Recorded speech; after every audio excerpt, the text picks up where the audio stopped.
Hello, welcome to Significant Brothers. I'm Cray. I'm Brad. And I'm Chase. And today we are talking about company towns. So I chose this topic because I was looking at this place called Celebration, Florida, and it turns out the entire place was developed by Walt Disney, the company, not the person. And that brought on the subject of, I wonder if this entire city has a planning commission of all Walt Disney company members, or if you have a problem that needs to be fixed, you need to go to Walt Disney, or if all the police officers are Mickey Mouse. And it turns out none of that's true. They just developed it. They don't own anything of it really. But it did make me think, are there towns that were purely owned by companies? And it turns out there were. They're called company towns. And they don't really exist anymore, unless I'm wrong. Am I wrong, guys? You are wrong. I There's am one existing company town. Ooh, I can't wait to hear about that. You might be wrong with mine, too. All right, okay. So I chose the former Steinway Village, and you guys would never guess what it is named after. Is it named after Steins? Nope. Like a beer making glass? It's not. Oh, I don't have a guess. really? Okay, it's Steinway and Sons. I really thought you guys were gonna guess Steinway and Sons. I don't know but- what that? Steinway and Sons are.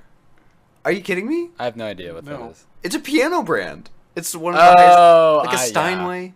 Oh. Yeah. Oh well. Oh well. No, I didn't know. So is everything made out of pianos there? No, actually, well, William Steinway, who is the son of Henry Steinway, who was the founder of Steinway and Sons back in Germany, he had his factory located in Manhattan, and he wanted to get away from the teeming life of the city. He thought it was corrupting his workers, and specifically, he wanted to get away from organized labor that he thought was corrupting his workers. In quote, he called it the machinations of the anarchists and socialists, is what he called organized labors. So Is he talking about unions? yeah, unions. So he went out to this farmland that is now like Astoria area in the borough of Queens. So he built a factory and a bunch of like row houses for his workers to all live in, so that they can get away from these socialist anarchists.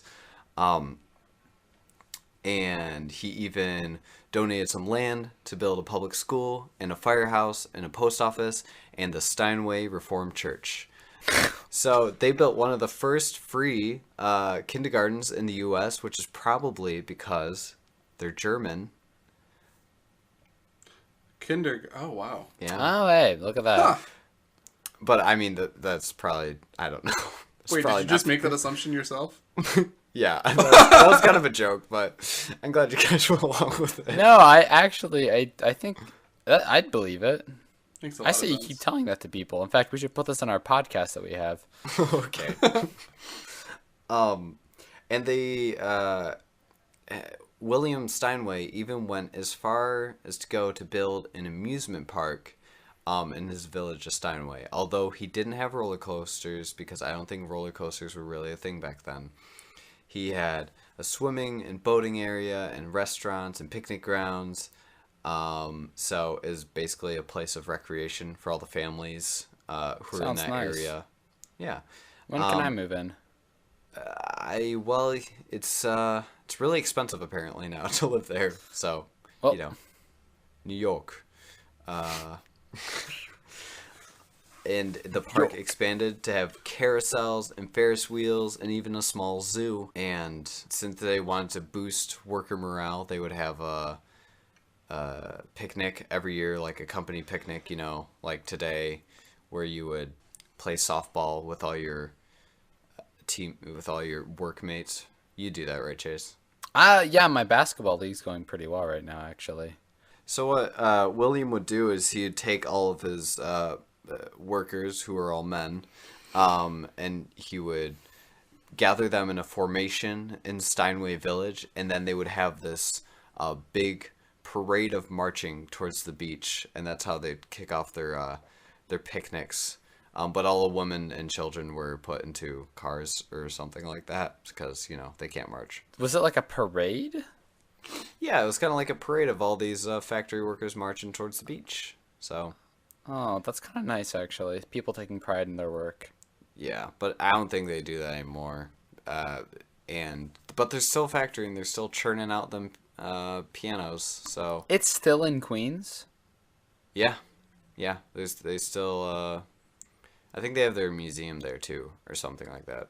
So that is the company town of Steinway Village, or should I say, company village of Steinway Village. That is awful. I say you keep it though. That was good. I'll probably just cut you out while you're laughing, so it makes me seem funnier. You guys want to hear about a company town? Yeah. This is the only company town that I, with my knowledge, have been to and spent some time in. I chose Hershey, Pennsylvania.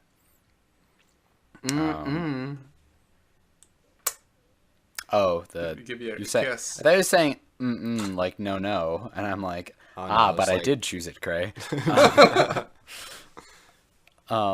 So okay, so it's I don't know if you guys are familiar with Hershey, Pennsylvania, but it is owned by, or it houses the Hershey Chocolate Company, officially called the Hershey Company. um, so it was founded by this guy named the company was founded by this guy named Milton Snavely Hershey.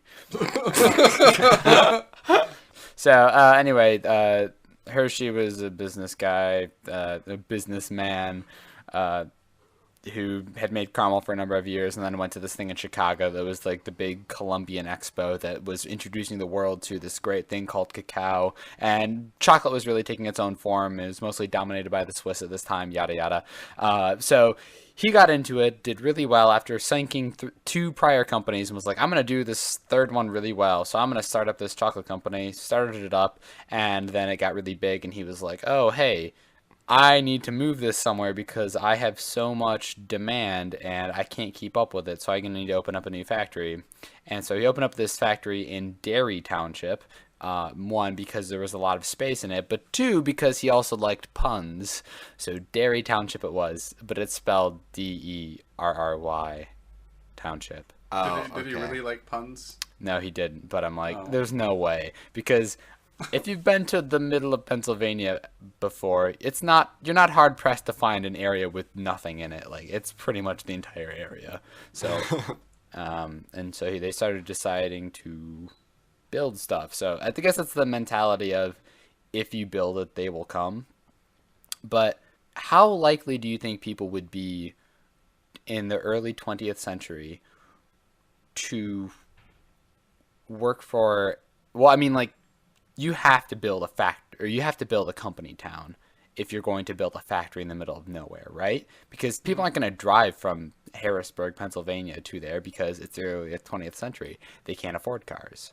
So it seems for a time, I don't know about you guys' research, but that factory towns, or company towns rather, were inevitable and the only way that you could actually manufacture stuff. Yeah, I guess that makes sense. Well, yeah, at the height of company towns, there was, I think 10 million people lived in company towns at the height. Yeah, and I'd believe it. I guess the difference with the one that I'm talking about, the one that Cray talked about, is the Steinway Company was in New York. So I don't know if people had to live there. I don't know about the commuting situation. Yeah, it was kind of a less populated area of New York, but yeah, I guess people could have commuted, but he mainly wanted them to not be near all those socialist, commie, pinko bedwetters. Ah, right. That was the incentive. So it seems like this Milton Hershey was actually a pretty good company guy, and he really liked his workers, and he thought that the only way to have an efficient sort of work system would be to have happy workers. So he made a very productive environment for people to live in. The company built the houses, they built the roads, they built the schools, and there were a lot of schools. There were a lot of churches, parks. There was a trolley system, amusement parks, convention centers, swimming pools.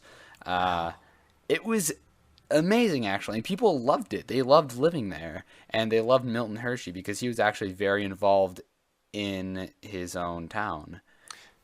Now, what's up with all these amusement parks in these company towns? I don't get it. I don't either. I like the fact that they decided to add that. I feel like it's just the idea of like, oh, it'd be really cool if I built my own town. We put an amusement park in there. No, it sounds like a good draw, I guess, for people like, oh, you can have a job, but also we'll pay for your housing, and there'll be all these sort of fun things that you can do.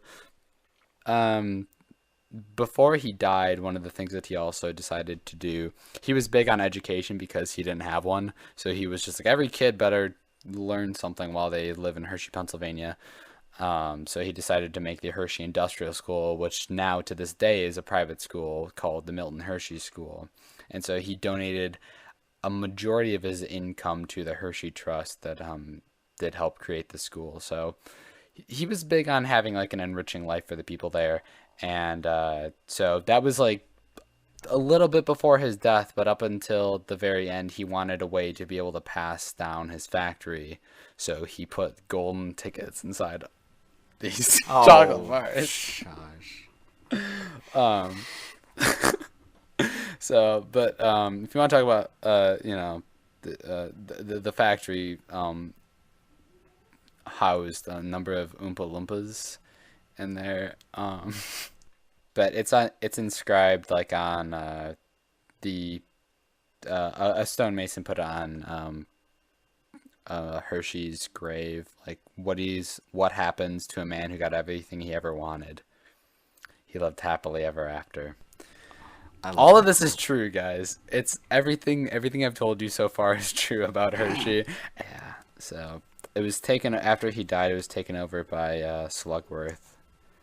And I don't know. I feel like I just have Willy Wonka jokes to make now.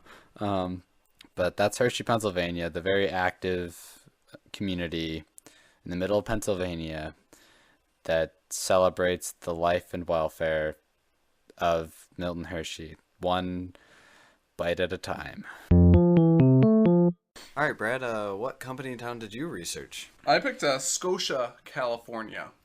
It's located about between 200 and 250 miles north of San Francisco. Oh, it's north? Oh. North, yeah. Maybe it's 270. Is it closer than to anything noteworthy? Like, yeah, that's it's quite a far ways away.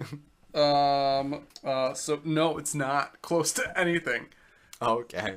Anyways, yeah, it was a logging town. Because similar to the whole thing we were talking about earlier, with you really just can't put something in the middle of nowhere and expect people to be able to work under those conditions. So it was originally called Forestville, but they changed because there was another town close by called Forestville. Pretty similar names. So yeah, it was founded in 1863. Was that also a logging town? Just curious. I'm not sure. I didn't look it up. No, I assume it is. It was owned and founded by the Pacific Lumber Company. Henceforth shall be referred to as PALCO, because that's just the abbreviation they used for it.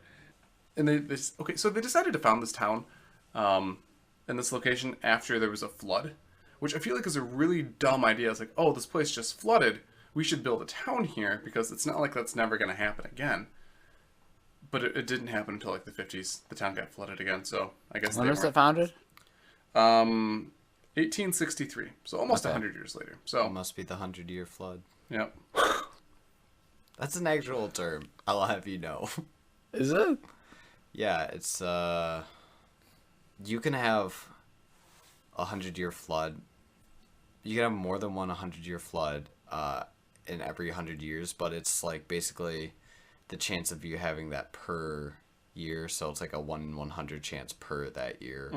But you still could have it 2 years in a row, just because there is that 1 in 100 chance. So anyways, in 2006, Palco is basically bankrupt.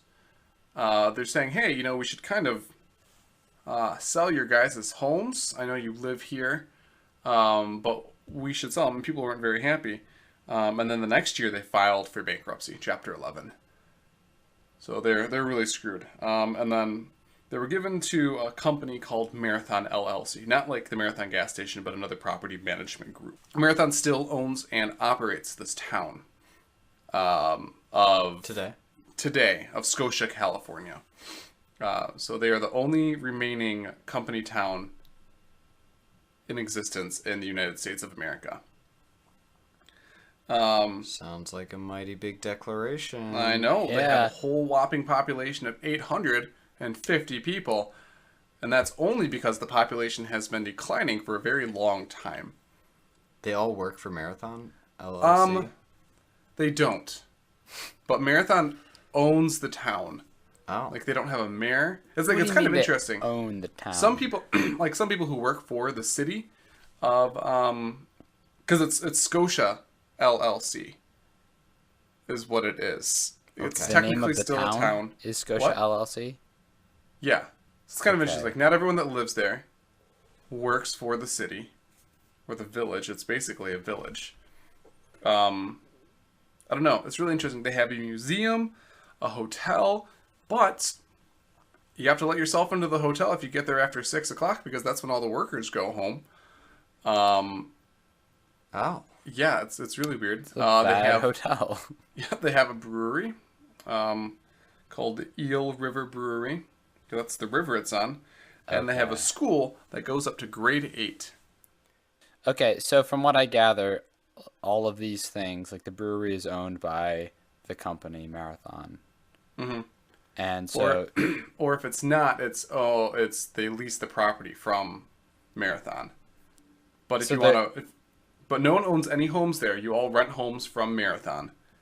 And they're $900 a month for 3-bedroom and 2-stall garage, and all utilities are included. Brad, did you happen to pick up a job being like an agent for them or something? Because No, I read I a feel like really you're trying to sell interesting- me on this. No, it sounds like you'd kind of want to live there. And they even have a citywide alarm clock. Oh, no. Oh, that's awful. Marathon was trying to get rid of it, but the people love it so much, and a steam whistle goes off at 7:30 a.m. every day. That's terrible. I don't see how Marathon makes money off of this town, and I don't think they do because there was also talks of there's a city across the river called the Rio Del, and they're kind of in bad shape. They have a poverty rate of 1 out of 5 people. Like, it's not well employed, and so there was talks about merging the city with that one, just so Marathon doesn't have to deal with this anymore. But obviously, people don't want to deal with that, and there's the fear that if Scotia is let go and merges with the other city, that they're just going to turn into the other city as well. Rio Del had to sell their police dog to meet ends meet. Sell Is it? that true? This is true. Yeah, they sold their police dog. To who? I don't know, but someone had to buy their police dog in order for the city to make ends meet. Yeah, but that is the company town of Scotia in California, the last remaining company town. All right, thanks for listening, everybody. You can follow our significant happenings by signing up for a newsletter at tinyletter.com/significantbrothers, and you can also email us at sigbrotherspod@gmail.com. You can tweet us at Significant Bros. You can find us on Podbean and iTunes. Just search Significant Brothers. Thanks for listening, everybody. Stay sweet.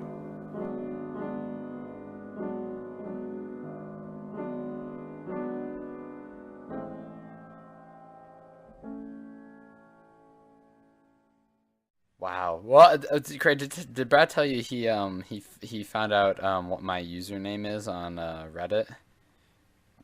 No. And the only way that he knew for sure that it was me is I made a post about Stu Pickles. And I'm like, I told mom and dad that too. I'm like, if there's one thing that can identify me as a person, it's my love for Rugrats.